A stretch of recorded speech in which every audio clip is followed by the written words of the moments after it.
আগের দিনের কিছু ভাজা মাছ তুলে রেখেছিলাম। আজকে সেই ভাজা মাছটা দিয়ে মাছের ঝাল বানাবো। আর এই আগের দিনের মাছ দিয়ে না আমার খুব একটা আলু দিয়ে ঝোল খেতে ইচ্ছা করে না, তাই এটা পেঁয়াজ রসুন দিয়ে মাখা মাখা করে ঝাল করব। তাই ভাজা মাছগুলোকে আমি আরেকবার করে এপিট ওপিট করে ভেজে নিলাম তেলে। তোমরা সর্ষের তেল, সাদা তেল যে কোনো একটা ব্যবহার করতে পারো। আর ওই মাছ ভাজার তেলের মধ্যে আমি গোটা জিরে ফোড়ন দিয়েছি পেঁয়াজ কুচি, টমেটো কুচি, নুন, হলুদ গুঁড়ো, ধনে লঙ্কা গুঁড়ো দিয়েছি, ধনে জিরে গুঁড়োও দিয়েছি, দিয়ে একটু মশলাটাকে ভাজা ভাজা করে নেব। দেওয়ার পর এর মধ্যে আলাদা করে বেটে রেখেছিলাম পেঁয়াজ, কাঁচা লঙ্কা, আদা, রসুন। এই বাটা মশলাটা দিয়ে বেশ কিছুক্ষণ নাড়াচাড়া করে নেব।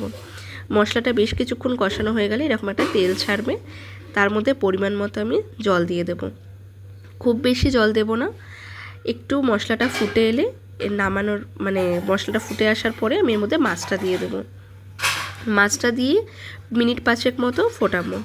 নামানোর সময় একটু গরম মশলা দেবো গুঁড়ো, আমি ঘিটা অ্যাড করি, ঘিটা নেই বলে অ্যাড করিনি, তোমরা চাইলে স্কিপও করতে পারো বা দিতেও পারো। তো এইরকম একটা কনসিস্টেন্সি থাকবে।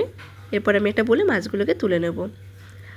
কেমন হয়েছে অবশ্যই জানিও, আর তোমরা কিন্তু বাড়িতে এটা অবশ্যই ট্রাই করো।